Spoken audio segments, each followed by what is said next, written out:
باپ، میت کا جو باپ ہوگا اس کی تین حالتیں ہوں گی. میت کا جو باپ ہوگا اس کی کیا ہوں گی؟ تین حالتیں. میت کے باپ کی کتنی حالتیں ہوں گی؟ یعنی وہ وارث بنے گا، اس وارث بننے کی تین حالتیں ہوں گی.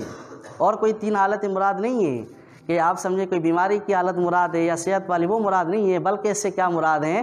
اس سے مراد جو ہے اس کے وارث بننے کی جو ہے نا وہ حالت مراد ہے. تو باپ کی جو ہے وہ تین حالتیں ہیں. سب سے پہلی حالت جو ہے وہ یہ دیکھا جائے گا کہ میت کا بیٹا موجود ہے یا نہیں ہے، بیٹی ہے یا نہیں. اس سے ہمارا فی الحال کوئی غرض نہیں ہے، ہمیں اس سے دیکھنا ہے کہ میت کا بیٹا موجود ہے یا نہیں. اگر میت کا بیٹا موجود ہے تو میت کے باپ کو سدس محض ملے گا، صرف چھٹا حصہ ملے گا. اگر میت کا بیٹا موجود ہے یا پھر میت کا پوتا موجود ہے، وَإِن سَفَلَ مانا نیچے تک، تو پھر اس صورت میں میت کے باپ کو کتنا حصہ دیا جائے گا؟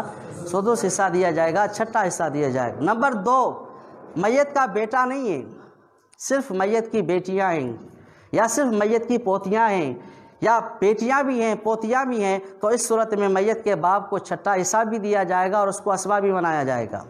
میت کے باپ کو چھٹا حصہ بھی دیا جائے گا اور اسبہ بھی بنایا جائے گا. مطلب پہلے ہم اس کا جو حصہ ہوگا وہ حصہ ہم دیں گے، اس کے بعد بھی اگر کچھ بچے گا وہ بھی ہم کیا کریں گے؟ باپ کو دے دیں گے. یہ میں صورت آپ کو انشاءاللہ بورڈ پر لکھوا کے سمجھاؤں گا کہ دیکھو یہاں دو صورتیں میں یہاں بناؤں گا، اس میں آپ دیکھیں گے کہ ایک میں جو ہے باپ کو چھٹا حصہ بھی مل رہا ہے اور اسبہ بھی بن رہا ہے. دوسری جو صورت ہے اس میں باپ کو صرف چھٹا حصہ مل رہا ہے لیکن وہ اسبہ نہیں بن رہا. تو میت کے باپ کی جو دوسری حالت ہوگی وہ یہ ہوگی کہ اس کو چھٹا حصہ بھی ملے گا اور وہ کیا ہوگا؟ اسبہ بھی. نمبر تین، میت کی اولاد نہیں ہے، نہ بیٹا ہے نہ بیٹی ہے. میت کے بیٹے کی اولاد نہیں ہے، نہ پوتا ہے نہ پوتی ہے، نیچے تک کوئی بھی نہیں ہے.